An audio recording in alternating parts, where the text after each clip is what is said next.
আপনারা দেখেছেন আজকের ঘটনা, ঢাকা বিশ্ববিদ্যালয়ের একজন শিক্ষক তিনি রমজান মাসে বিশ্ববিদ্যালয়ের শিক্ষার্থীদেরকে বিশ্ববিদ্যালয় আঙ্গিনায়, যে বিশ্ববিদ্যালয়ে জায়গা দান করেছে একজন মুসলমান নবাব, যে বিশ্ববিদ্যালয় চলে বেশিরভাগ মুসলমানদের করের টাকায়, সেই বিশ্ববিদ্যালয় মুসলমানদের জায়গায় মুসলমানদের টাকা, বেশিরভাগ মুসলমানদের টাকা যেখানে, সেখানে সেই প্রতিষ্ঠানে কোরআনে কারীম তেলাওয়াত করা হয়েছে। তার জন্য শোকজ যিনি জারি করেছেন, তাকে আজকে শিক্ষার্থীরা যে কোরআনে কারীমের তেলাওয়াত শুনিয়েছেন তার কক্ষে গিয়ে, আপনারা দেখেছেন।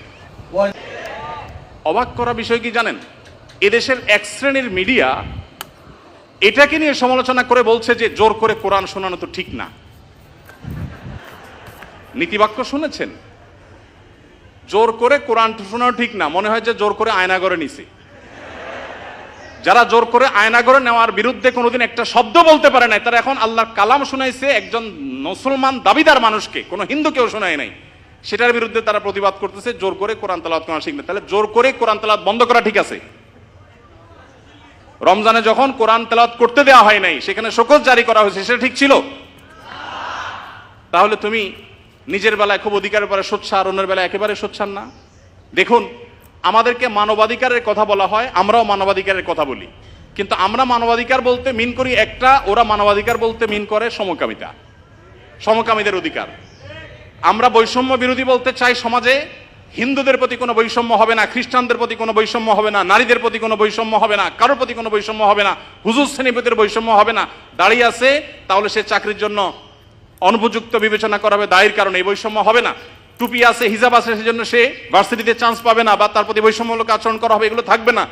এদেশে মানুষ এই বৈষম্য দূর করতে চায়, আর ওরা আছে এদেশে সমকামীদের অধিকার প্রতিষ্ঠা করে তথাকথিত বৈষম্য দূর করার জন্য। তো আমাদের বৈষম্য বিরোধী চেতনা আর তাদের বৈষম্য বিরোধী চেতনা এক না।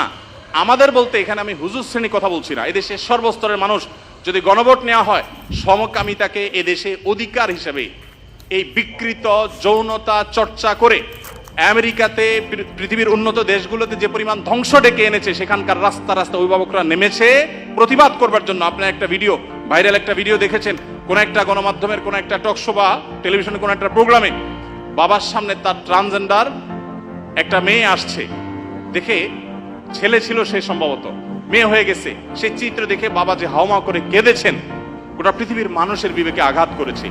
এই বিকৃত যৌনাচারের যারা প্রবর্তক, যারা এর ধ্বজাধারী, এরা ওই বিকৃত জিনিসটাকে আমাদের দেশে প্রবেশ করাবার অপচেষ্টায় লিপ্ত আছে।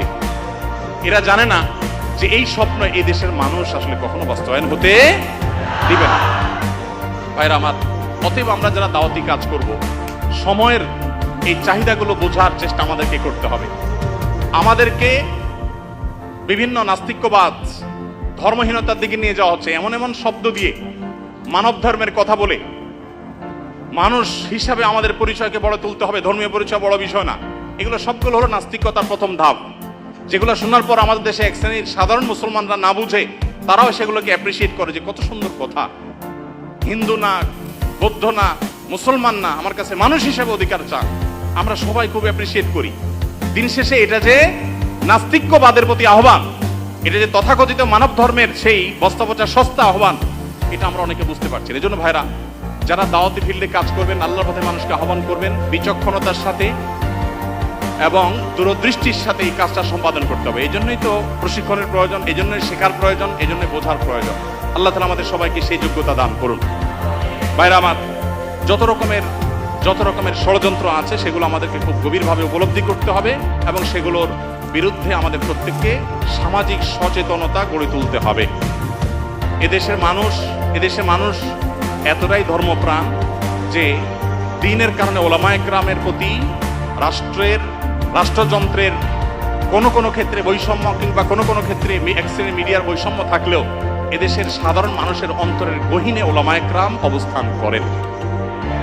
একজন আলেমকে যে সম্মান, যে রেসপেক্ট সাধারণ মানুষ করে, কোনো পলিটিশিয়ানকে, কোনো পদস্থ কর্মকর্তাকে তিনি যত বড়ই হন না কেন, অন্তরের গভীর থেকে প্রকৃত যে ভালোবাসা থেকে যে শ্রদ্ধাটা হয়, সেই শ্রদ্ধাটা কখনো এদেশে মানুষ অন্য কাউকে নিবেদন করে না। ওলামায়ে কেরামের প্রতি যে ভালোবাসা তাদের আছে, আমি আশা করব দায়িত্বশীলরা সেই বিষয়গুলো মাথায় রাখবেন। এখানে বিদেশিদের কোনো এজেন্ডা তারা পুশ করার অপচেষ্টায় যারা লিপ্ত যেন না হন, সেটা বিনীতভাবে তাদেরকে অনুরোধ করতে চাই। এগুলো যদি করা হয়, এদেশে কোনো মানুষ সেটাকে সহ্য করবে না ইনশাআল্লাহ তাআলা। তাদের যদি সৎসাহস থাকে, তারা সমকামিতাকে বৈধতা দেওয়ার জন্য আইন করার ব্যাপারে গণভোট করুক। আমার তো মনে হয় না যে 1% ভোটও তাদের পক্ষে পড়ার কোনো সম্ভাবনা আছে। ভাইরা আমার, অতএব এই যে যারা আমাদেরকে মত প্রকাশের স্বাধীনতার কথা বলে এবং সবক শিখায়, তারাই যদি আমাদেরকে এমন জিনিস চাপায় দেয় যেটা এদেশের কোনো মানুষ বিশ্বাস করে না, তাহলে এর চাইতে বড় বাক স্বাধীনতা হরণ আর কি হতে পারে। বিধায় আমরা আশা করব যে যারা দাওয়াতি কাজ করেন তারা এই টোনগুলো বোঝার চেষ্টা করবেন, যে আপনাকে বৈষম্য বলতে কি বোঝাচ্ছে, মানবাধিকার বলতে আপনাকে দিয়ে বলাচ্ছে কি, আর তার মতলবটা কি, এটা বোঝার চেষ্টা আমাদেরকে করতে হবে। এরপর যে পয়েন্টটা বলবো তা হলো, দাওয়াতি কাজ যারা আমরা করবো ইনশাআল্লাহ, দাওয়াতি ফিল্ডে যারাই কাজ করবো ইনশাআল্লাহ, তারা সব সময় একটা জিনিস মাথায় রাখবো যে পুরুষদের পাশাপাশি আমাদের অনেক মেয়েদের মধ্যে দায়ী তৈরি করতে হবে। আমাদের দেশে নারীদের মধ্যে দাওয়াতি কাজ করবার মতো সেরকম মহিলা দায়ী, উপযুক্ত দায়ী নাই।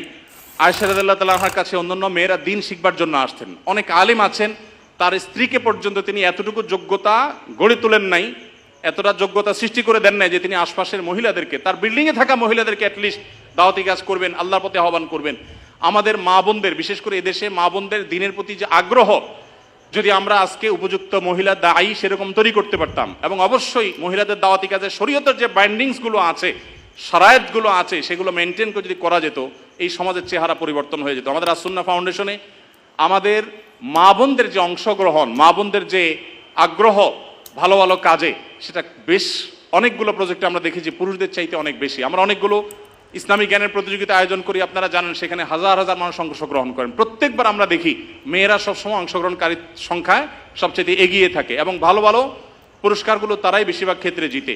অতএব আমাদের মা বোনদের জন্য দায়ী গড়ে তোলার কাজ আমাদেরকে করতে হবে। আমাদের স্ত্রী, আমাদের বোন, আমাদের মা, তাদেরকে দিনের বেসিক বিষয়গুলো শেখাতে হবে, এবং ওলামায়ে কেরামদের তত্ত্বাবধানে তাদেরকে দায়ী হিসাবে গড়ে তুলতে হবে। আবার দাওয়াতি কাজের জন্য শরিয়ার বাইন্ডিং, শরিয়ার নীতিমালাকে লঙ্ঘন করে এক জেলা থেকে আরেক জায়গায় মাহরাম ছাড়া বা যাচ্ছে তা খুশি করে সংসার স্বামী সব ত্যাগ করে করবেন তিনি, সেই দাওয়াতের কথা আমি বলছি না, কিন্তু বেসিক দাওয়াতি কাজ আমাদের মা বোনদেরকে করতে হবে, এবং তাদেরকেও সেরকম ক্যাপাবল করে আমাদেরকে গড়ে তুলতে হবে। আল্লাহ তো আমাদের সবাইকে সেই তৌফিক দান করুন।